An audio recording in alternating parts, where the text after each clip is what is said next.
Okay, Elite Dangerous. A game with a surprising amount of depth when it comes to ships. A highly experienced player will tend to dominate less experienced ones most of the time, and big ships will generally win against mediums, which will generally win against smalls. But, given two opponents of roughly equal skill levels in ships of the same size class, any encounter will most likely come down to ship design.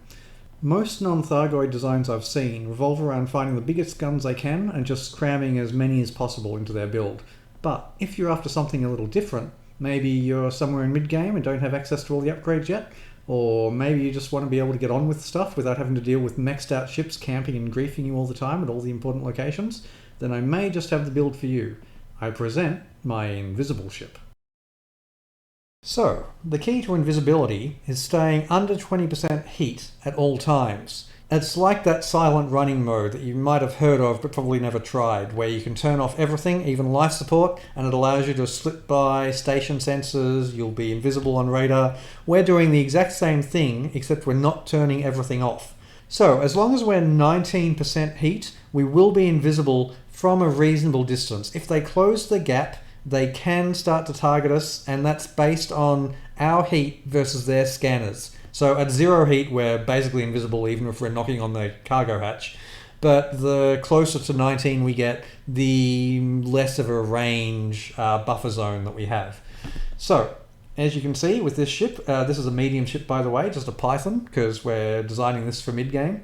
And it also happens to be one of my favourite ships. So, we've got 17% when hanging around, 18% when moving. Boosters will push us over the 20%. And so will the frameshift drive. Try not to use them, either of them, if there are any other ships around. It is a little bit of a different tactic to most ships, in that most ships, if you want to get away, you just turn and burn. We don't do that. We just try and slip past them and blend into the background and fade away. So we're almost impossible to detect, actually, unless the enemy happens to have night vision on and be looking directly at us. In that case, there's a little green blob standing out against the stars. They might go, hey, what's that? Start flying towards us. But even then, we should be pretty good. They can't target us, which means they can't shoot us with anything except for dumbfire stuff, and we're prepared against that as well. So, let's just run through the invisible stuff first, then the shields, which are our second layer of defense, then the weapons, and then we should be done. So the key to this build, the absolute must-have, is a big fat power plant with low emissions. This is mandatory. Without this, you can't get below 20% power and have a real ship of any kind. So low emissions is a must-have. Monstered is highly recommended. In order to be able to power everything you want, you're going to be struggling without monstered. Okay, then we look at our drives. Unlike everyone else who goes dirty tuning, we go clean tuning with drag drives. Drag drives aren't essential, but clean tuning is. This, again, brings us under the 20% magic barrier. Okay, then let's look at our secondary defense, shields. So if you have a look at our numbers, what we want, that's quite high defensive numbers, actually, because we can afford to go 4 shield boosters. This is because we don't need electronic countermeasures, we don't need point defense. Missiles won't target us. A dumbfire missile, if we're flying in a straight line, might hit us, but generally speaking, we're okay. There are things that will hit us. Hatchbreaker limpets still target onto us for some reason. They apparently don't require heat seeking. Some other things, but missiles, the key one, they'll miss. So we take 2 shield boosters with resistance and supercapacitors, and 2 shield boosters with heavy duty and supercapacitors, just to max out the numbers. You can play around with the defenses all you want. I'm pretty sure that that's the best you can get.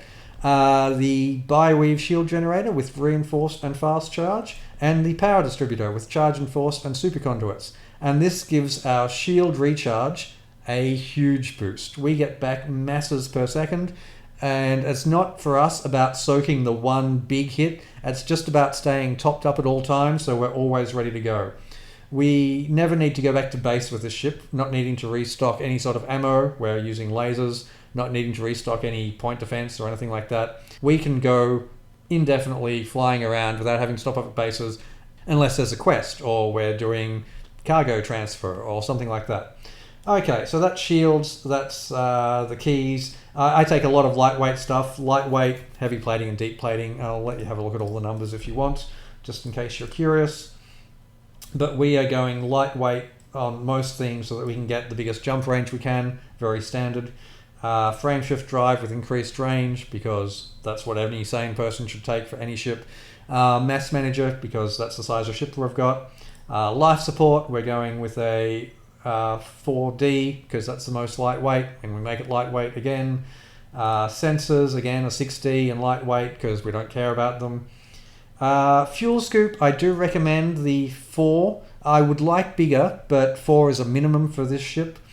Same with the Guardian frameshift drive. I would like bigger, but 3 is the minimum.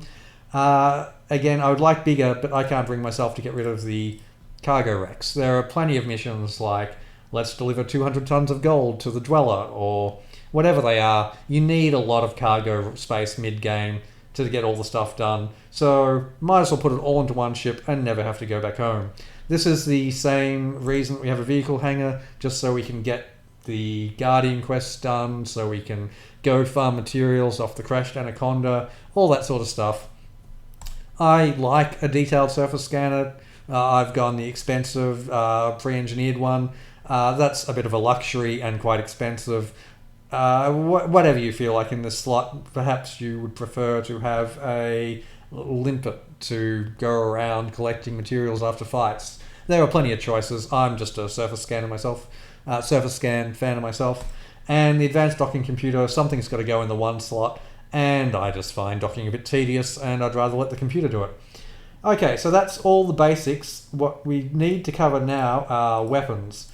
So even if you are in an invisible ship, there are going to be times when you need to fight.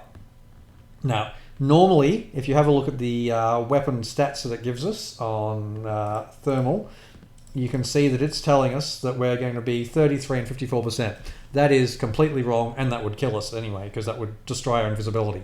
We're going to be using Thermal Vent, which is a mod which, when you hit the enemy with your laser, you can drop your heat down all the way to 0. If you saw in the intro, I had ice forming on my window. At the end of the fight, I stuffed up and I missed him and shot over 22% heat. So in theory, if there were more ships around, they would have been able to see me and the fight would have been on. Don't do that. Be more careful if you're playing and there's more ships around. Just don't miss with Thermal Vent. In order to help with our lasers, long range, one of the most powerful upgrades in the game. You might think that it's just because now the maximum range is 6 kilometers, and that's true. 6 kilometers is hugely huge because, well, at 3 kilometers the fight's probably over. You don't often get two ships at 3 kilometers apart that are then, and now we're going to turn and face each other and play a bit of jousting. But the real key is the damage fall off scales with them up to the maximum range, and you're doing full damage at 6 kilometers, which is just, you probably can't even hit them from there. They'll just be a speck on the screen. You might mistake them for another star.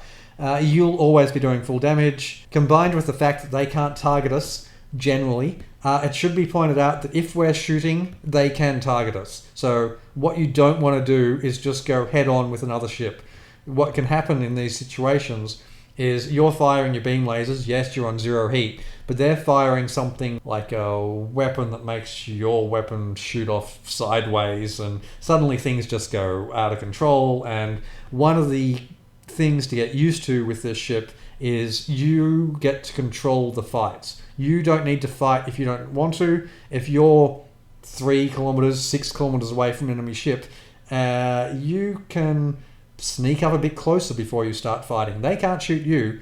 They might not have even seen you, or you can just bugger off. Yeah, the choice is yours. The only real wrong choice is to turn and start shooting at 6 kilometers blindly and just hope to get the occasional hit, because your heat will go up and you'll become visible. Things just go south. Don't blame me if that happens.